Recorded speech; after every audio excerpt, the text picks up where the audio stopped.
사랑하는 성도님 여러분, 예수 믿으면 복을 받습니다. 여러분, 이게 맞는 말입니까? 틀린 말입니까? 잘 모르겠습니까? 예수 믿으면 복 받습니다. 아멘. 네. 우리가 믿는 하나님은 우리에게 복을 주시는 하나님이십니다. 사람을 창조하셨을 때에 그들에게 복을 주시며 이르시되 복을 주시며 말씀하셨지요. 그리고 아브라함을 부르시고는 내게 복을 주어 내 이름을 창대하게 하리니 너는 복이 될지라 말씀하셨습니다.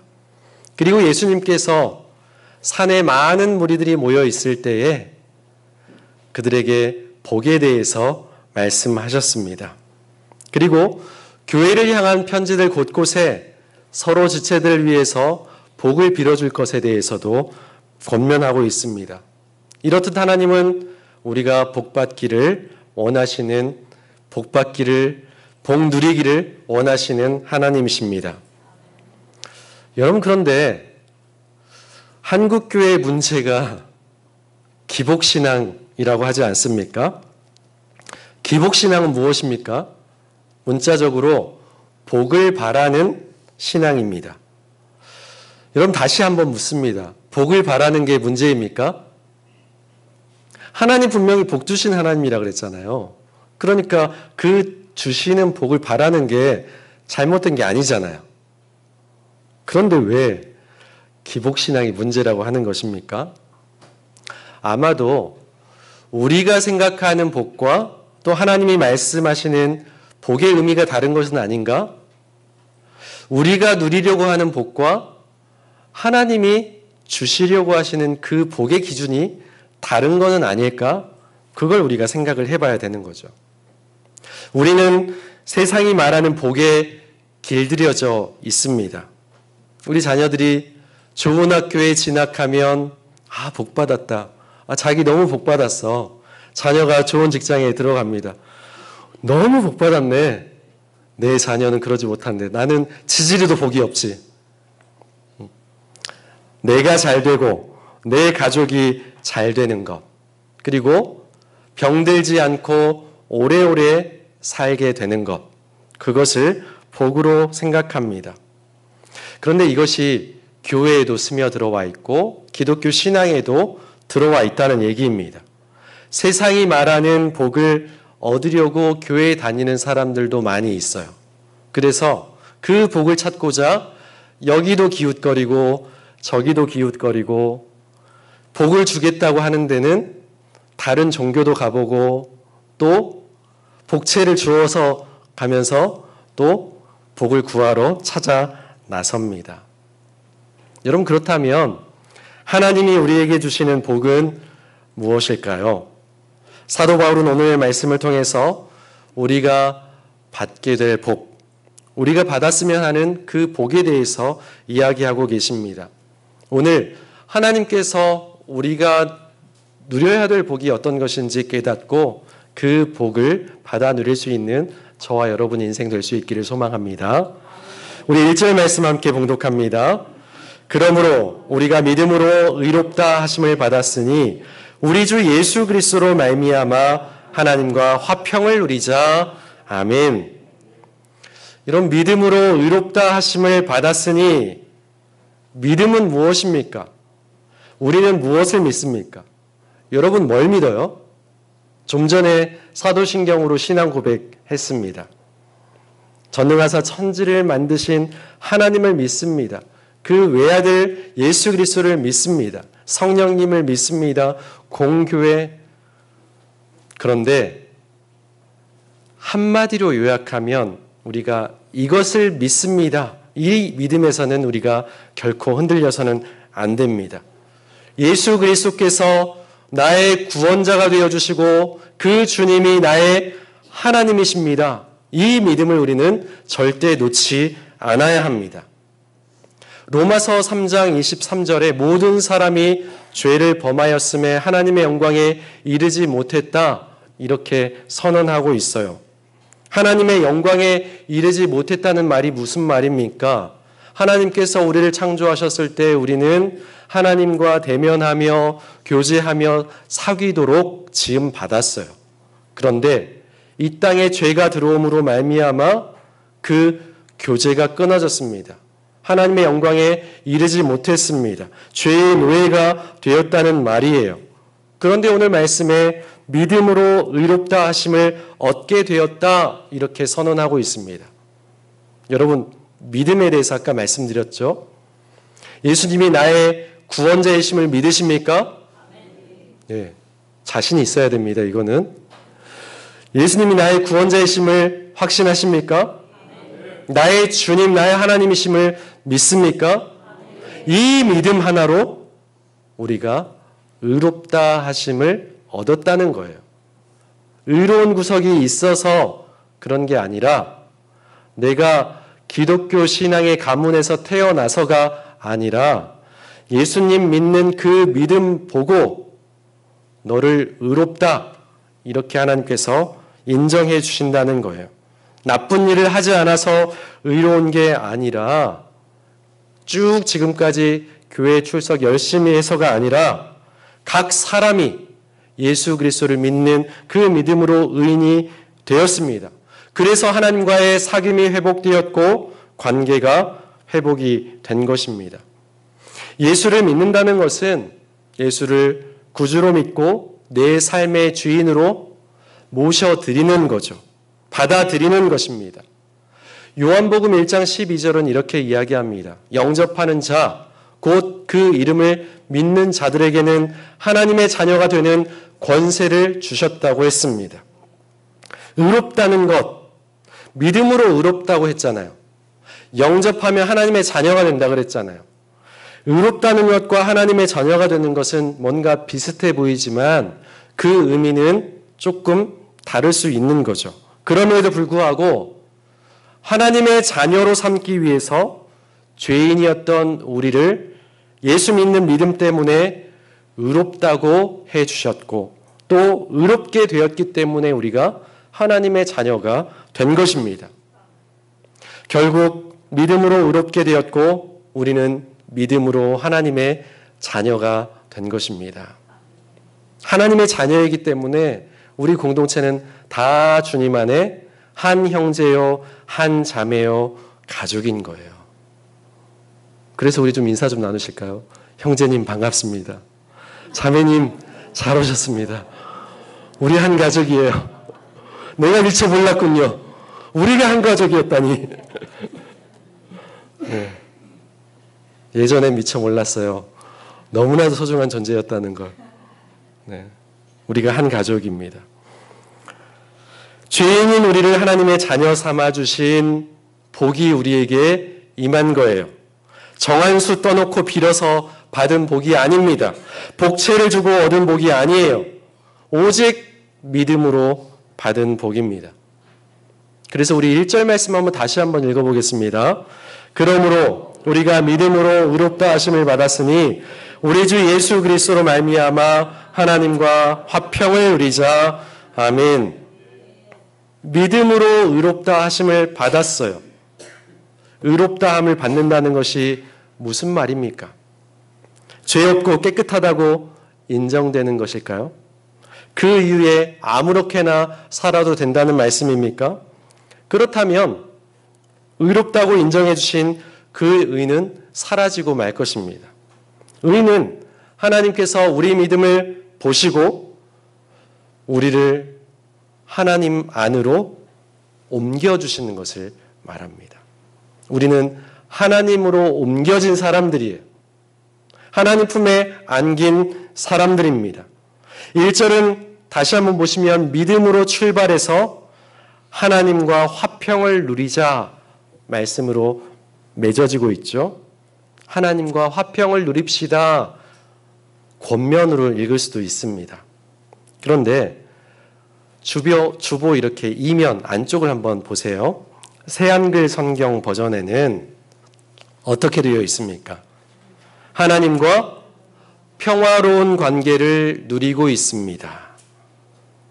하나님과 평화로운 관계를 누리고 있는 그 상태를 말하고 있는 거예요.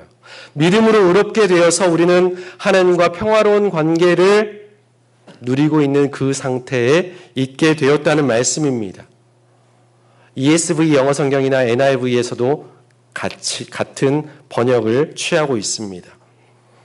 바울 사도가 예수님 믿는 사람을 체포하라고 여기저기 혈안이 되어서 쫓아다니다가 다메섹으로 가는 길에 부활하신 주님을 환상 중에 만났습니다. 그리고 거기서 의롭다고 받아들여졌잖아요. 그 후부터 자신이 하나님과 더불어 화평을 누리며 살고 있게 된 것입니다. 주님을 만나고 나서 나는 하나님과 화평을 누리며 살게 되었어요. 자신의 상태를 지금 간증하고 있어요. 고백하고 있어요. 자랑하고 있는 것입니다. 여러분, 화평은 어떤 상태인가요? 내적인 평화의 상태, 우리는 그것을 쉽게 떠올립니다. 별일 없는 고요한 상태, 이걸 생각할 수 있습니다. 그런데 하나님과 화평은 예덴 동산에서의 삶처럼 얼굴을 맞대고 살아가는 삶을 말해요. 하나님의 형상을 다시 회복한 완전한 인간의 안녕의 상태를 말합니다. 하나님과 얼굴을 맞대고 살아간다면 우리 삶이 어떻겠습니까? 우리의 모든 문제는 다 사라지게 될 것입니다. 이게 은혜이죠. 하나님 안에서 살 때 누릴 수 있는 모든 특권이 바로 은혜인 것입니다. 이렇듯 하나님의 자녀가 되었기에 늘 하나님과 화평을 누리시는 은혜가 여러분의 삶의 모든 자리 가운데 함께 하시기를 소망합니다. 이어서 성도가 누릴 수 있는 두 번째 복은 구원에 이르는 소망입니다.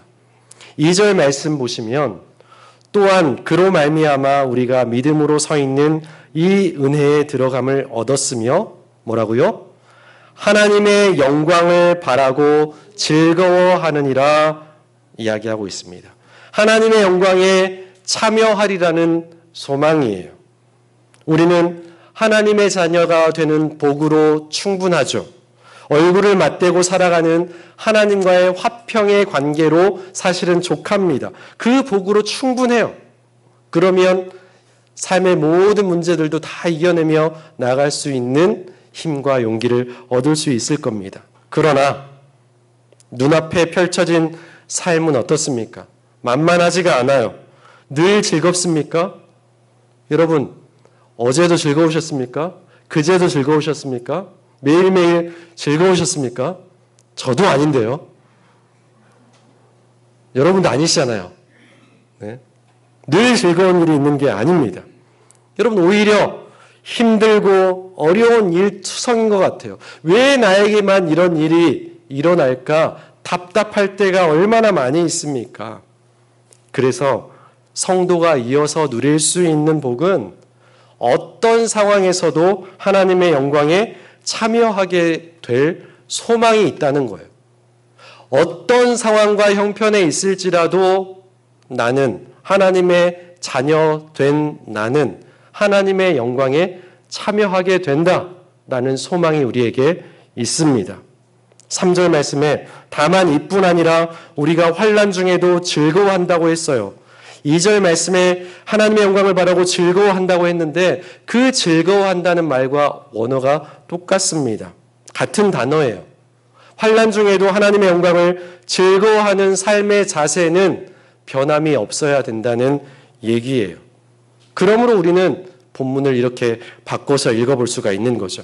물론이지 환난 중에도 어려움에도 난 즐거워야 돼. 즐거워야지. 새한글 성경에 큰 어려움들을 자랑스러워합니다. 여러분, 큰 어려움들을 이겨내겠습니다. 뭐 이렇게 말할 수는 있는데 큰 어려움들을 자랑한다니요. 오히려 어려웠던 순간들을 간증하게 된다는 말씀이거든요. 수요기도에서 이제 나눴던 2년간의 제 인생 여정에 대해서 자세하게 몇 주에 걸쳐서 말씀을 드렸잖아요. 그걸 다 이 시간에 풀어놓을 수는 없기 때문에 간추려서 이제 말씀을 좀 드리겠습니다. 2년 전 여름에 큰 호우로 앞집에 축대가 넘어져서 우리 집 앞마당까지 돌덩어리들이 막 뚝뚝 떨어져 있습니다.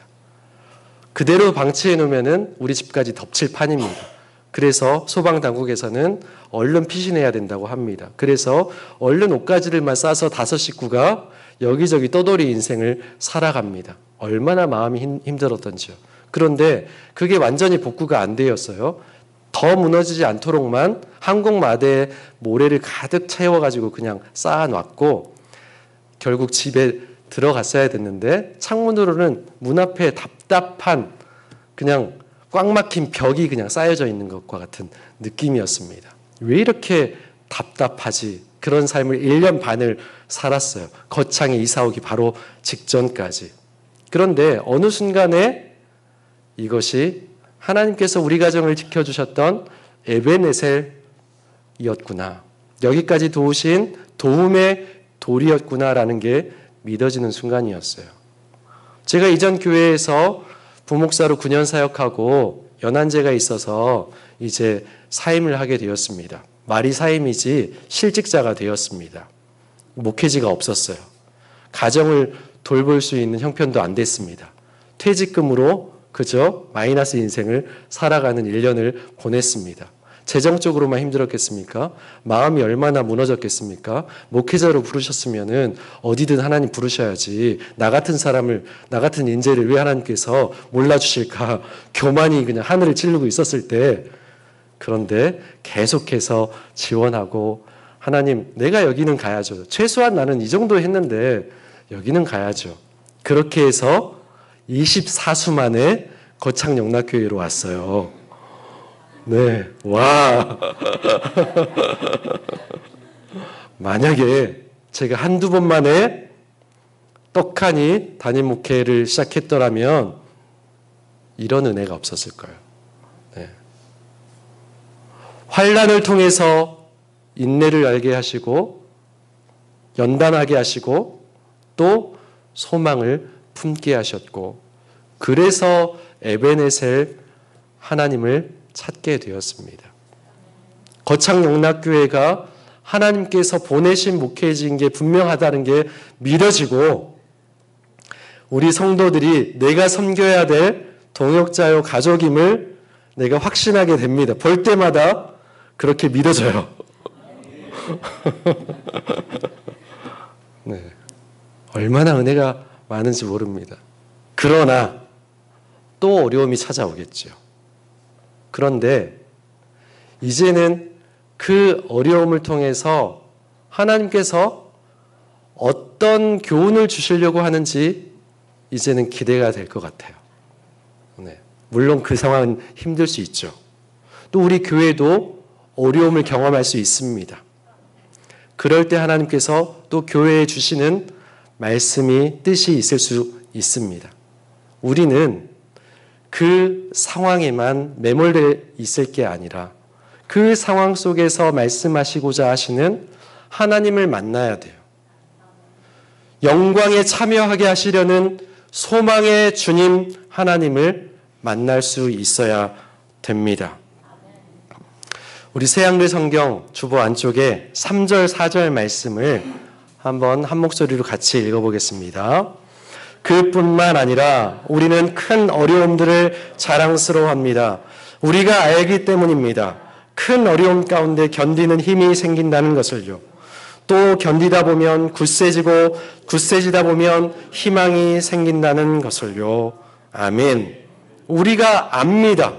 어려움 가운데 견디는 힘이 생겨나고 견디다 보면 굳세지고 굳세지다 보면 희망과 소망이 생겨난다는 것을 우리가 알기 때문에 큰 어려움들을 자랑할 수 있게 되는 거예요.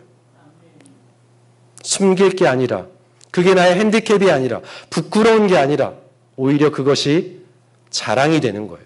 오히려 비슷한 형편에 있는 사람들에게 이렇게 하나님께서 역사하셨구나 간증으로 또 나에게 도전이 되는 것입니다. 그리스도 안에서 소망을 가진 사람들은 성령 하나님의 이끌림을 받게 됩니다. 성령님이 함께 하심으로 그 소망을 잃지 않을 수가 있습니다. 성령으로 말미암아 하나님의 사랑을 잃지 않고 그 사랑으로 이 험한 세상을 견디며 이기며 살아갈 수 있다는 말씀이에요. 우리 모두는요, 예수 믿는 우리 모두는 큰 복을 받은 사람들입니다. 하나님 자녀가 되는 복을 이미 누리고 있습니다. 하나님의 자녀가 되었기에 늘 하나님과 화평을 누리고 있는 삶을 살고 있습니다. 그리고 이 땅에서 이루어질 하나님 나라 소망을 바라보며 살게 되었습니다. 아직도 이 복을 누리지 못하고 있는 우리 가족들, 이웃들, 믿지 않는 많은 사람들이 있습니다. 혹은 아직도 이게 복이라고 믿어지지 않고 여전히 세상 복을 내가 누리지 못하고 있다고 나는 복을 못 받은 사람이라고 신세 한탄하고 불평하고 원망하고 있는 성도님들은 안 계십니까? 하나님께서 주시는 이 복을 오히려 더 크신 놀라우신 이 복을 받아 누릴 수 있는 저와 여러분 될 수 있기를 바랍니다. 세상 모든 사람이 믿음으로 복을 얻게 되는 그날까지 이 복을 전하고 내 환난을 통해서 하나님께서 어떻게 역사하셨는지 그것을 자랑하고 선포하고 함께 복된 그리스도인으로 세워나가는 우리 공동체 될 수 있기를 소망합니다. 기도하겠습니다. 하나님, 죄로 죽었던 우리를 아들을 믿는 믿음으로 하나님 자녀가 되는 복을 누리게 하시니 감사합니다. 세상 한가운데서 하나님이 주신 복된 삶을 살아가게 하시고 힘들게 사는 이들이 힘을 얻게 하시고 몸과 마음에 병든 자들이 치유를 입게 하여 주옵소서. 예수 믿는 사람으로 하나님께 복받은 사람으로서 부끄럽지 않게 날마다 우리를 살피며 성령으로 말미암아 부어주신 그 사랑으로 세상을 이끌어가는 우리가 되게 하여 주옵소서. 예수님의 이름으로 기도합니다. 아멘.